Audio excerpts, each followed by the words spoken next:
Les antisémites se basent sur quelques groupuscules orthodoxes qui disent qu'on n'a pas le droit de monter en terre d'Israël, parce que l'État d'Israël est un État laïque, et se base sur une Gemara, sur un passage du Talmud, traité Ktubot, page 111a, qui dit que Dieu a conjuré le peuple d'Israël de ne pas monter en Israël, littéralement en hébreu c'est marqué Bechoma. Bechoma, littéralement, ça signifie en muraille. C'est de quoi monter en muraille, comme explique le plus grand commentateur du Talmud, Rashi, un commentateur médiéval accepté et reconnu de tous.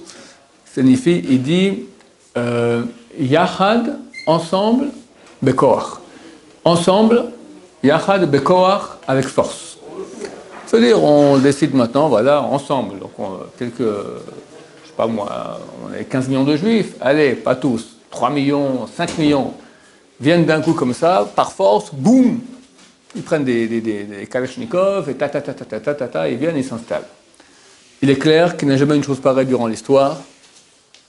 La montée, comme ça, la Aliyah en Israël moderne, a été enclenchée il y a environ 250 ans par les élèves du Gaon de Vilna. Le Gaon de Vilna qui était un très très grand rabbin, une des plus grandes figures du judaïsme des 5 derniers siècles, et qui a dit à leurs élèves de commencer à partir en terre d'Israël. Et lentement, les Juifs ont commencé peu à peu, une famille qui vient par-ci, une famille qui vient par-là. Mon arrière-grand-père maternel, il vient de Bukhara, c'est l'Ouzbékistan. Je crois que ma grand-mère était née à Tashkent et mon grand-père est né à Samarkand, d'accord. C'est un peu au nord de l'Afghanistan. C'est loin de l'Afrique du Nord francophone, d'accord. Et ils sont venus en 1973 à dos de chameau. Mon arrière-grand-père, déjà, est venu à dos de chameau depuis l'Ouzbékistan. Ils sont installés ici à Jérusalem, ils ont créé des quartiers, etc. Donc, c'est pas, il n'y avait ni mouvement sioniste, ni rien du tout. Mais il y avait un mouvement de retour en terre d'Israël. Il faut comprendre qu'il y a une mitzvah de la Torah, d'après Nachmanide, des sages d'Israël, d'après Maïmonide, d'habiter la terre d'Israël. C'est une mitzvah super importante. Maïmonide, lui-même qui dit que c'est interdit des sages d'Israël, néanmoins, écrit dans son livre Mishé Torah, d'accord, qui fait le recueil toutes les lois de la Torah, dans le chapitre des lois des rois, dit qu'on peut quitter la terre d'Israël que pour 4 raisons.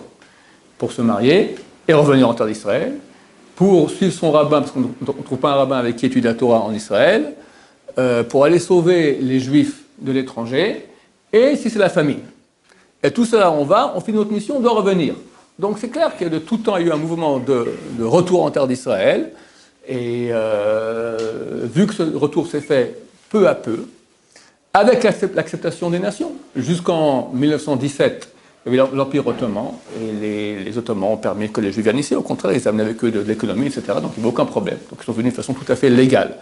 Ensuite, sous l'époque anglaise, alors il y a eu encore une aliyah qui s'est faite. Il y a eu des quotas. C'est vrai qu'il y a eu quelques cas sporadiques de aliyah clandestine, mais quelques-uns par-ci par-là. Et pour finir, en 1947, donc l'ONU a décidé de partager la terre d'Israël en deux, une partie pour la population autochtone arabe et une autre pour les juifs. Jusqu'à là, tout est tout à fait légal. À ce moment-là, les Palestiniens, même pas les Palestiniens, ils n'avaient aucun problème, c'était les pays arabes autour n'ont pas accepté cela, ont crié, on part en guerre, il y a eu une guerre, la guerre de 48, une guerre longue et difficile, et il y a un droit de guerre. Quelqu'un qui vient m'attaquer, je peux me défendre, aller conquérir ces territoires pour avoir des zones tampons de sécurité. Donc c'est tout à fait légal et il n'y a absolument aucun appui à prendre de cette Gemara, parce qu'effectivement, le peuple d'Israël n'est pas monté, Bechoma, en muraille, c'est-à-dire ensemble, avec force, ils sont montés lentement et sans force. La force a été lorsqu'on était déjà ici, et que les nations ont déjà accepté qu'on soit ici, que les Arabes n'ont pas accepté, nous ont attaqués, et dès lors, comme dit la Torah, celui qui vient t'attaquer, tu peux l'attaquer en premier, ça s'appelle de la légitime défense. Il y a d'après la Torah, il y a une importance colossale à habiter la terre d'Israël. La mitzvah de la terre d'Israël, c'est écrit qu'elle équivaut aux 613 lois de la Torah réunies. 613 lois de la Torah qui ont été données par Dieu, par le biais de la Torah au peuple d'Israël. Parmi ces 613, tu as une qui est d'habiter la terre d'Israël, et elle équivaut les 613 mitzvot. Donc c'est une valeur énorme. Donc tous ceux qui vont dire qu'on ne doit pas monter en Israël, c'est tout simplement des gens qui ne connaissent pas la Torah, bien qu'ils peuvent avoir une grande barbe et des grandes péotes. Je parle en tant qu'orthodoxe, d'accord. Aujourd'hui, le plus grand rabbin du monde, sans aucun doute, personne, tout le monde est d'accord là-dessus, d'accord. C'est là Chaim Kanievski, qui connaît toute la Torah, vraiment. C'est absolument phénoménal ce qu'il connaît en Torah. Il a Ruach HaKodesh, il a un esprit, il voit des choses il voit tout, que nous on voit rien. D'accord? Il dit à tout le monde, venez tous en Israël. Maintenant, sans discussion. Il n'y a pas. Voilà, alors je ne comprends pas. Et ce n'est pas un orthodoxe, c'est l'orthodoxe du orthodoxe du orthodoxe. Vous comprenez après à quel point, dans quel monde il est. On ne peut pas venir chez lui avec une montre à la main.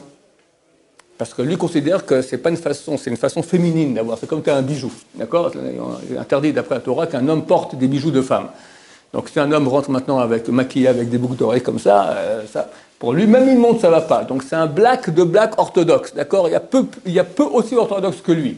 Et néanmoins, il dit Israël, Israël, Israël. De plus, le monde de la Torah, il est où? France, petit. Amérique, un peu plus grand. Israël, phénoménal. Phénoménal. Depuis 2000 ans, depuis pour être précis 1800 ans, 1750 ans, il n'y a pas eu autant de Torah dans le peuple d'Israël comme il y a aujourd'hui en Israël. Donc toutes les grandes yeshivot, toutes les grandes institutions d'études de Torah, tous les grands sages d'Israël sont tous en Israël. Alors qui peut dire maintenant, non, il ne faut pas monter en Israël? Complètement ridicule et faux. Il est vrai qu'une des 4 missions que doit faire le Mashiach, que nous attendons pour très bientôt, le Messie, c'est ramener les Juifs en terre d'Israël. Ça ne veut pas dire qu'il faut attendre bêtement qu'il arrive et que, hop, il nous dit de revenir. Déjà, le Gaon de Vilna, qui était un géant de Torah il y a 250 ans, a dit on doit commencer. Et il faut déjà mettre en place l'infrastructure logistique qui permettra au Mashiach de venir. Lui, il va finir le travail. Tous ceux qui sont encore à l'étranger qui ne peuvent pas venir, il va les ramener en terre d'Israël. Mais en aucun cas, ça contre l'obligation sacrée d'habiter la terre d'Israël. Au contraire, c'est une très grande mitzvah. Baruch Adonai, l'olam amen v'amen.